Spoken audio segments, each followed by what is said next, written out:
La Escuela Nacional Preparatoria participa en la conmemoración de los 100 años del muralismo en México a través del maratón de lectura que organizan los integrantes del programa institucional Cultivo de la Lectura y la Escritura. Agradecemos a la comunidad preparatoriana su entusiasta participación. Los invitamos a disfrutar de este audio. Muralismo. García González Carrales B. El propósito de las vanguardias es negar la autonomía del arte, producto de la sociedad burguesa con su consecuente falta de función social en ella, y reintegrar el arte en su praxis social, en donde los objetivos del arte y de la vida coexistan armónicamente. La diferencia del modelo excéntrico mexica no radica en varios factores: la inexistencia de un campo artístico autónomo, la semiprofesionalización de los artistas, la carencia de un mercado de arte burgués y la ausencia de propuestas de ruptura contra los cánones académicos. Es en la etapa de 1921 a 1925 que el muralismo aplica exitosamente el paradigma de vanguardia excéntrica, como un intento de unificar el proyecto modernizador del nuevo Estado y su consecuente afán por elaborar un arte nacional y las aspiraciones vanguardistas de los jóvenes pintores. Muralismo y memoria colectiva. La creación del muralismo como un arte colectivo y público se constituyó originalmente como un espacio de recuperación del legado histórico de México, así como también en un espacio de reflexión acerca de sus herencias étnicas, tradicionales y culturales. La memoria y los actos de recuerdo y del olvido se entienden como profundamente entrelazados con la actividad personal y colectiva, mediante artefactos culturales para la comunicación y la codificación de la experiencia, una de cuyas funciones es fijar la identidad personal y colectiva. La palabra recuerdo proviene de re, que significa volver, y cor, de corazón, volver a hacer pasar por el corazón. La memoria entonces va ligada a hechos que han tenido una significación afectiva, que han dejado una huella en el pasado de una persona o de una comunidad. Marco histórico.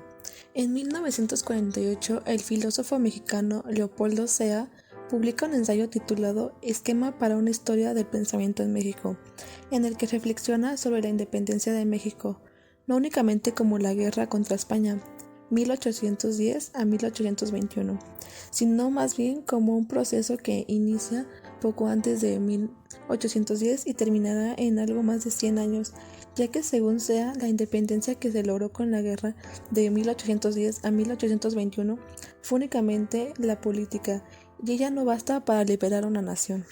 La independencia intelectual no llegará a México sino hasta 1857 y 1867, con el triunfo de los liberales, que con la proclamación de la Constitución de 1857 permitirá la libertad de pensamiento en el país, pero en el terreno social la independencia y liberación no serán realidad sino hasta los años que siguieron a la Revolución Mexicana, 1910 a 1921.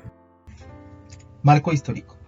En 1948, el filósofo mexicano Leopoldo Sea publica un ensayo titulado Esquema para una historia del pensamiento en México, en el que reflexiona sobre la independencia de México, no únicamente como la guerra contra España de 1810 a 1821, sino más bien como un proceso que inicia poco antes de 1810 y terminará en algo más de 100 años, ya que, según Sea, la independencia que se logró con la guerra de 1810 a 1821 fue únicamente la política, y ella no basta para liberar a una nación. La independencia intelectual no llegará a México sino hasta 1857 y 67, con el triunfo de los liberales, que con la proclamación de la Constitución de 1857 permitirá la libertad de pensamiento en el país. Pero en el terreno social, la independencia y liberación no serán realidad sino hasta los años que siguieron a la Revolución Mexicana, o sea, 1910 a 1921. José Vasconcelos y la pintura mural mexicana. Al triunfo de la Revolución, el presidente Álvaro Obregón, quien gobernó al país de 1920 a 1924, se dio a la tarea de reorganizarlo. Había que levantar, reconstruir el territorio arrasado por la lucha, devastado, lacerado, después de 10 años de conflicto armado y 1 millón de muertos. En este proceso, y para encabezar la Secretaría de Educación Pública, llamó al entonces rector de la Universidad Nacional de México, José Vasconcelos, quien estructuró todo un programa para la educación de la niñez y juventud mexicanas, de una manera integral, para asegurarse que los beneficios de la educación llegaran a todos los rincones del territorio nacional y cubrieran todos los aspectos, tanto científicos como humanísticos y sociales. José Vasconcelos es el intelectual mexicano que proyectó dotar a su país de un sistema educativo y de un marco cultural adaptado a las circunstancias nacionales, abierto a todos. Vasconcelos siempre consideró que la cultura es un mecanismo reivindicador de la raza, y creyó en el mexicano que puede conquistar el espíritu, el intelecto y la grandeza. Los logros y esfuerzos de este pensador mexicano en el primer tercio del siglo XX se reconocen por su visión de enlazar Hispanoamérica en una gran patria. En 1922, en sus viajes a América del Sur, las asociaciones estudiantiles de Colombia, Panamá y Perú otorgan a Vasconcelos la designación de Maestro de la Juventud, luego cambiada a Maestro de América, por el alcance de su obra pedagógica y filosófica. El sello distintivo del movimiento es un marcado nacionalismo, un deseo de tener identidad nacional, la búsqueda de lo que la generación precedente a los muralistas llamó el alma nacional, y que a partir de la época que nos ocupa llamamos lo mexicano. Dicha búsqueda explica algunas de las fuentes que nutren al muralismo mexicano, como es el arte prehispánico, dado que es la única expresión artística realmente autónoma, creada antes de que América entrara en contacto con Europa. Asimismo, el arte popular mexicano, producido por y para el pueblo, libre de afectación y de academia. El muralismo mexicano es un movimiento que básicamente se vuelve hacia México para crear una escuela nacional. Al hacerlo de una manera auténtica, no solamente lo logra, sino que adquiere dimensiones universales. Lo anima un profundo nacionalismo que late en cada uno de los murales. Un nacionalismo humanista que desea alentar y sostener la fe y el ánimo de todos los habitantes del país sin importar su condición y posición social. A pesar de que el muralismo nace como un movimiento colectivo, cada pintor va a interpretar la filosofía del mismo de manera diferente y se va a expresar con toda libertad, logrando una variedad de respuestas y soluciones a los problemas planteados. Fue una respuesta entusiasta y de calidad al llamado a reconstruir al país. Fue la semilla fértil con la que contribuyeron pintores de primera línea a la educación y desarrollo del país. Se podría hablar de un mapa de la memoria colectiva como el resultado de acciones, instituciones, formas de implantación. En esta dirección cabe destacar diversos soportes de la memoria. Hay por una parte hechos traumáticos en la vida de los pueblos, acontecimientos históricos fuertes que producen una condensación de sentidos, concentradas en imágenes o escenas, las cuales pasan a formar parte de un patrimonio imaginario compartido. Un ejemplo de esto sería el periodo de la conquista española y la evangelización, o la Revolución de 1910, hechos tratados de diversas formas por los tres muralistas. Por otra parte, hay soportes desde lo institucional, intervenciones, posiciones públicas, leyes y aniversarios que tienden a fijar ciertos temas de la memoria. Por último, existen soportes materiales dados por la producción escrita. Como se ha visto en estas breves líneas, la pintura mural mexicana surge de un deseo de educar tanto los sentidos como el gusto, el intelecto y el espíritu del individuo y de la población popular. Esto se logra al pintar en los muros de edificios públicos donde el acceso es casual y gratuito, con pinturas de la calidad y fuerza expresiva que captan la atención del público. El muralismo mexicano es un movimiento que básicamente se vuelve hacia México para crear una escuela nacional. Al hacerlo de una manera auténtica, no solamente lo logra, sino que adquiere dimensiones universales. Lo anima un profundo nacionalismo que late en cada uno de los murales, un nacionalismo humanista que desea alentar y sostener la fe y el ánimo de todos los habitantes del país sin importar su condición ni posición social. A pesar de que el muralismo nace como un movimiento colectivo, cada pintor va a interpretar la filosofía del mismo de manera diferente y se va a expresar con toda libertad, logrando una variedad de respuestas y soluciones a los problemas planteados. Fue una respuesta entusiasta y de calidad al llamado a reconstruir al país. Fue la semilla fértil con la que contribuyeron pintores de primera línea a la educación y desarrollo del país. Ok, muy bien, buenas tardes. El día de hoy, con motivo de los 100 años del muralismo mexicano, vamos a realizar una lectura, esto para el programa de fomento a la lectura y escritura. Esta lectura se llama La pintura mural mexicana, su filosofía e intención didáctica. Vamos a leer justamente a 3 representantes del muralismo mexicano y vamos a leer un poco acerca de su obra y la relación que tienen con la Escuela Nacional Preparatoria, ¿sí? Para eso, vamos a leer primero a Diego Rivera. ¿Quién quiere leer primero? Yo. Va, Sofía. Es el más mexicanista de los 3. No puede ser más grande, es que no veo. Por favor. Ya, ahí está bien, gracias. Es el más mexicanista de los 3. La iconografía mexicana a la que he hecho referencia en las páginas anteriores fue acuñada principalmente por él y por sus discípulos. Fue miembro activo del Partido Comunista Mexicano. Estaba convencido de que vería triunfar la revolución del proletariado y del progreso, material de toda la humanidad que debería seguir a la misma. Se enamoró, estudió, coleccionó y representó el arte indígena a sus creadores, lo mismo del pasado prehispánico como los artistas populares que tanto frecuentó y alentó, junto con Adolfo Best Maugar y Jorge Enciso. Organizó en 1922 la primera exposición de arte popular mexicano en la Ciudad de México. Rivera vive la Revolución Mexicana desde lejos, sobre todo desde París, ya que de 2 años antes del inicio de la misma obtuvo una beca para estudiar en España. En 1911 regresó a México, procedido de varias pinturas suyas, con la que hizo una exposición que impresionó fuertemente a los maestros y compañeros de la academia y al público en general. Pero digo que nació para pintar, regresó rápidamente a Europa. Esta vez se estableció en París sin involucrarse en la revolución, salvo por haber dado refugio a intelectuales y artistas mexicanos exilados temporalmente. Tal vez por lo mismo, en sus murales, al referirse a la Revolución Mexicana, siempre lo hizo con pinceles alegres, coloridos, profuso y un optimismo exulante. Okay, gracias. ¿Quién más? Yo, profesora. Sí, gracias. Antes de ir a Europa, Diego Rivera había estudiado en la Academia de San Carlos. Sin embargo, la mayoría de sus años de formación los pasó en Europa. Como ya quedó dicho, de suerte que no solamente asiste, sino que forma parte de las vanguardias artísticas del siglo XX. Recorrió y dominó dichas corrientes. No obstante, a su regreso a México en 1921, cuando Vasconcelos lo manda a llamar, hace una síntesis de todo ello y crea un estilo propio en el que se trasluce desde luego su formación y experiencia.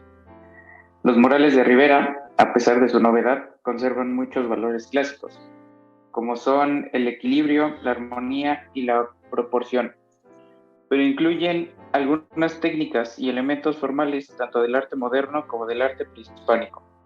Para Rivera, la pintura no es una representación, sino una creación. No se trata de reproducir una realidad, sino de hablar de una verdad, interpretarla al crear una pintura. Para él, el tema es a la pintura lo que los rieles a una locomotora. Solía decir que no se puede prescindir de él, ya que si se renuncia al contenido literario o anecdótico, el método y las teorías estéticas del pintor serían el tema, y si aún a esto se pudiera renunciar, el estado mental y anímico del pintor serían el contenido. Rivera siempre tuvo una historia que contar, y lo hizo con deleite, con profundo amor y gozo por la vida, mostrando un gran optimismo y confianza en el futuro. A su exaltado amor por lo autóctono, lo mexicano, añadió el entusiasmo que le despertó la industrializada Norteamérica, concebiendo la idea de la unión de ambos polos. Sí, sigue. Algunos críticos acusan a Rivera de hacer política con su obra moral.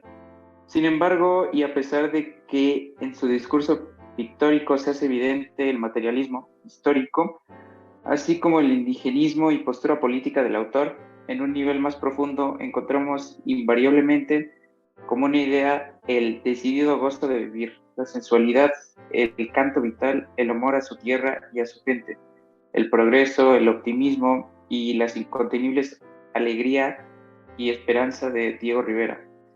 Todo ello expresado en su delicada pintura trazada con pinceles que no con brochas, en los innumerables metros pintados por él, como si se tratara de códices más que de muros. La pintura de Rivera primero se goza por su colorido y armonía. Después tiene que leerse para comprender su relato y mil veces volver a ella para descubrir cada vez más un detalle más. Una ternura, una humorada que provoca nuestra sonrisa. Ay, gracias. ¿Quién sigue?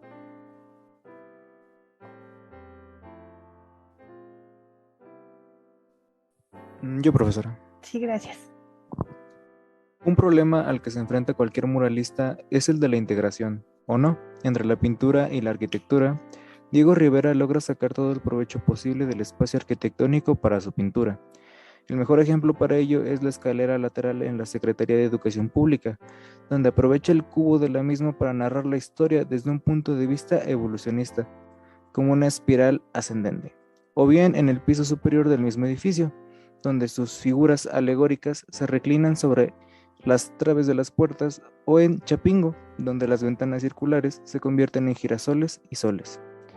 Encontramos un juego y una armonía entre mural y arquitectura, aprovechando los muros extensos para narrar con detalle, incluir a muchos personajes, cada uno individualizado, muchos son incluso retratos, introduce también una gran cantidad de detalles del paisaje o de objetos, deleitándose en su verismo y su discurso histórico. Muchas veces crítico, lo sazona con una ironía que va desde lo evidente hasta una finura que muchas veces escapa al espectador apresurado. Ok, muy bien. Gracias. ¿Quién más?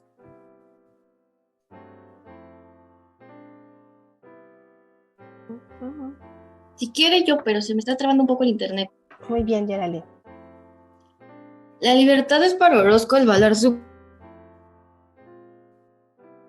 del hombre y del arte. Esto lo lleva a tomar cierta distancia de sus compañeros. Si bien perteneció al sindicato de obreros, técnicos, pintores, escultores, grabadores revolucionarios de México, al que también pertenecieron Rivera y Siqueiros, entre otros, mantuvo siempre una actitud crítica, lo que no le permitió afiliarse a ningún partido político ni participar del entusiasmo generalizado por el indigencismo, el socialismo, el progreso y mucho menos por la revolución. Lo que sí compartió con ellos es la convicción de que, creando los murales, contribuye al bien común, pero está totalmente en contra del arte dulzón, que no persigue sino el éxito comercial. Para Orozco, el punto de partida de la creación es el conflicto y el tema es solamente un medio, jamás un fin. Para este muralista, detrás de un mural, de hecho de toda verdadera obra de arte, lo que hay no es un cuento,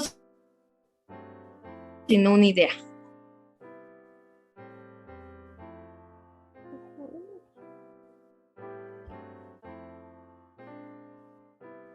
A juicio del pintor, hacer pintura mural requiere tener el valor de pensar en voz alta, por lo que Orozco persigue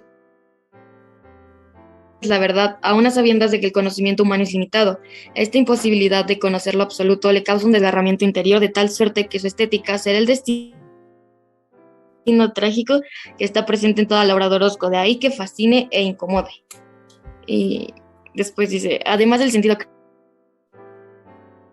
crítico, José Clemente mantuvo siempre una postura americanista, enfrentando a América con Europa. Con orgullo proclamaba su ser americano, y si América era el nuevo continente, debía procurar un arte nuevo, un arte americano, cosa que es un logro indiscutible del muralismo mexicano.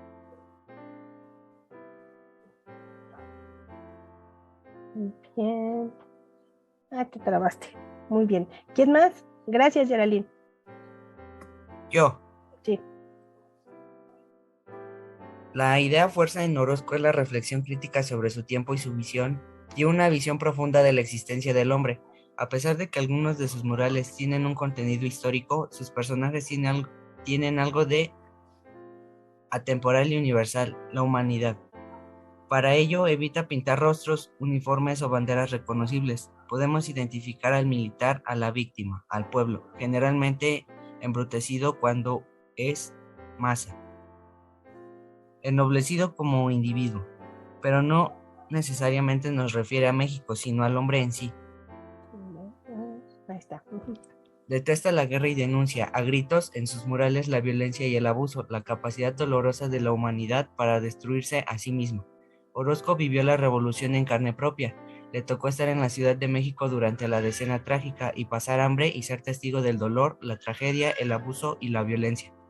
Más adelante apoyó al constitucionalista Venustiano Carranza, quien llegaría a ser presidente y proclamar la Constitución de 1917. José Clemente Orozco no participó en la lucha armada. Lo hizo desde el periódico carrancista La Vanguardia, con mordaces caricaturas. Posiblemente estas experiencias lo llevaron a lamentar por el resto de su vida la destrucción del hombre por el hombre, tema obsesivo y constante en su obra. En cuanto al problema del mural en relación con la arquitectura, Orozco piensa que solamente se puede resolver estando en el edificio en cuestión. Aprovecha también elementos arquitectónicos como soportes para su construcción pictórica y, a diferencia de Rivera, sí dispone de un muro de grandes dimensiones en lugar de pintar en él multitud de elementos y figuras. Pintará muy pocas, pero muy grandes. De este modo, las figuras de Orozco verdaderamente saltan sobre el espectador, quien no puede sustraerse a las mismas. No puede evitar ver y reaccionar ante el mural. Un año antes de su muerte, en ocasión de una reunión de la UNESCO en México, Orozco pronunció un mensaje por la radio, mismo que fue posteriormente publicado, de cual tomó algunas líneas en las que se refiere a la pintura mexicana de su tiempo. Termina, ¿sí, porfa? Sí.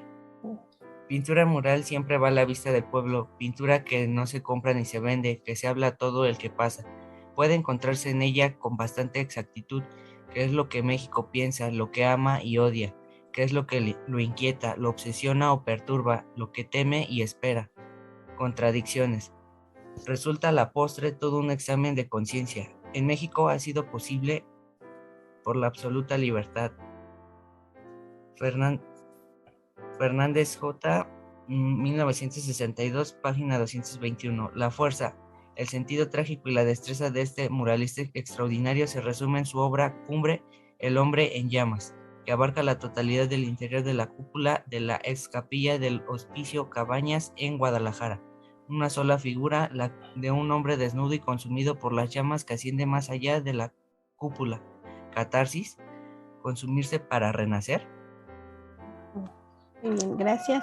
Vamos con David Alfaro Siqueiros, 1896-1974. ¿Quién quiere leer?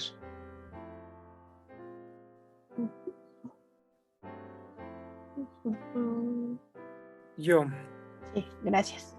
Desde muy joven participó en movimientos políticos y estudiantiles, como la huelga de estudiantes de la Academia de San Carlos en 1911, y más tarde en la Revolución, en la facción carrancista, por lo que a la caída del presidente Carranza se exilia y en 1920 va a Europa, donde se encontrará con Rivera.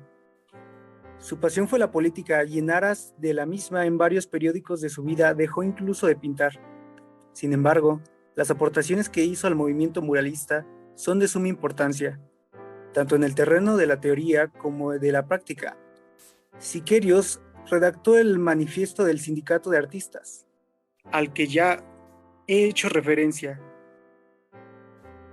Publicó una gran cantidad de artículos con un estilo apasionado, en donde se aprecian sus ideas estéticas y desde luego políticas, escribiendo además algunos llamamientos a los artistas de toda América Latina, invitándoles a crear un arte nuevo de raíces americanas, coincidiendo en esto con Orozco, siguiendo la ruta trazada por los muralistas mexicanos. Siqueiros comparte con Rivera el optimismo hacia el futuro y el interés por el proletariado. Exalta la revolución y su intención didáctica va encaminada especialmente a crear una conciencia de justicia social, pero él, a diferencia de Orozco, propone la lucha de clases. Rechazó energéticamente el individualismo y exaltó la creación colectiva. Proclama la estética de la máquina y elogia la velocidad, coincidiendo en esto y en otros principios estéticos con el futurismo italiano, mismos que conoció durante su exilio. Sus temas más que históricos, aunque también los tiene, se relacionan con situaciones sociales, sea la lucha de clases, sea una loa a las instituciones recién fundadas en beneficio de los más desprotegidos, como puede ser el Instituto Mexicano del Seguro Social. Los problemas que se planteó fueron sobre todo de índole formal, fundamentalmente la representación del movimiento, la perspectiva relacionada a este y la experimentación con materiales nuevos. Sus trazos son amplios, sin detalle, y los fondos de sus murales se acercan a lo abstracto, sus volúmenes y líneas que contribuyen a crear una perspectiva dinámica, cuyo punto de fuga es el espectador en movimiento. En ese terreno logra composiciones realmente asombrosas. De una fuerza inusitada, utilizó la pistola de aire y superficies metálicas para sus murales. Introdujo la escultopintura y experimentó diversas técnicas para hacer murales exteriores. Todo ello bajo la premisa de que a pintura nueva, medios nuevos. Los tres grandes. Con el tiempo, el liderazgo de Rivera, Orozco y Siqueiros y la indiscutible calidad de sus obras hizo que los críticos se refirieran a ellos como los tres grandes de la pintura mexicana, como se les conoce hasta ahora. Comparten algunas experiencias y cierta filosofía, pero también tienen posturas, ideas y personalidades diferentes. Los tres nacieron al final del siglo XIX, Orozco en 1883, Rivera en 1886 y Siqueiros en 1896. Los tres vivieron la revolución, si bien de manera diferente, estudiaron en la academia, buscaron un cambio en las artes plásticas, amaron a su país y se entusiasmaron con el proyecto de Vasconcelos. Los tres fueron iniciadores del movimiento, como ya quedó dicho. Sin embargo, en ocasiones se plantearon problemas diferentes, o bien encontraron soluciones distintas para el mismo problema, por lo que a continuación me referiré a cada uno de ellos por separado. Diego Rivera, 1886-1957. Es el más mexicanista de los tres. La iconografía mexicana a la que he hecho referencia en las páginas anteriores fue acuñada principalmente por él y por sus discípulos. Fue miembro activo del Partido Comunista Mexicano. Estaba convencido de que vería triunfar la revolución del proletariado y del progreso material de toda la humanidad que debería seguir a la misma. Se enamoró, estudió, coleccionó y representó el arte indígena y a sus creadores. Lo mismo del pasado prehispánico, como los artistas populares que tanto frecuentó y alentó. Junto con Adolfo Best Maugart y José Enciso, organizó en 1922 la primera exposición de arte popular mexicano en la Ciudad de México. Para Rivera, la pintura no es una representación, sino una creación. No se trata de reproducir una realidad, sino de hablar de una verdad, interpretarla al crear una pintura. Para él, el tema es a la pintura lo que los rieles a una locomotora. Solía decir que no se puede prescindir de él, ya que si se renuncia al contenido literario o anecdótico, el método y las teorías estéticas del pintor serían el tema, y si aún a esto se pudiera renunciar, el estado mental y anímico del pintor serían el contenido. Rivera siempre tuvo una historia que contar, y lo hizo con deleite, con profundo amor y gozo por la vida, mostrando un gran optimismo y confianza en el futuro. A su exaltado amor por lo autóctono, lo mexicano, añadió el entusiasmo que le despertó la industrializada norteamericana, concibiendo la idea de la unión de ambos polos. David Alfaro Siqueiros, 1896-1974. Desde muy joven participó en movimientos políticos y estudiantiles, como la huelga de estudiantes de la Academia de San Carlos en 1911 y más tarde en la Revolución en la facción carrancista, por lo que a la caída del presidente Carranza se exilia y en 1920 a Europa, donde se encontrará con Rivera. Su pasión fue la política y en aras de la misma, en varios periodos de su vida dejó incluso de pintar. Sin embargo, las aportaciones que hizo al movimiento muralista son de suma importancia, tanto en el terreno de teoría como de la práctica. Siqueiros redactó el Manifiesto del Sindicato de Artistas, al que ya se ha hecho referencia. Publicó una gran cantidad de artículos con un estilo apasionado, en donde se aprecian sus ideas estéticas y desde luego políticas, escribiendo así algunos llamamientos a los artistas de toda Latinoamérica, invitándolos a crear un arte nuevo de raíces americanas, coincidiendo en esto con Orozco, siguiendo la ruta trazada por los muralistas mexicanos. David Alfaro Siqueiros. Desde muy joven participó en movimientos políticos y estudiantiles como la huelga de estudiantes de la Academia de San Carlos en 1911 y más tarde en la Revolución en la facción carrancista, por lo que la caída del presidente Carranza se exilia y en 1920 va a Europa donde se encontrará con Rivera. Su pasión fue la política y en aras de la misma en varios periodos de su vida dejó incluso de pintar. Sin embargo, las aportaciones que hizo al movimiento muralista son de suma importancia, tanto en el terreno de la teoría como de la práctica. Siqueiros redactó el Manifiesto del Sindicato de Artistas al que ya he hecho referencia.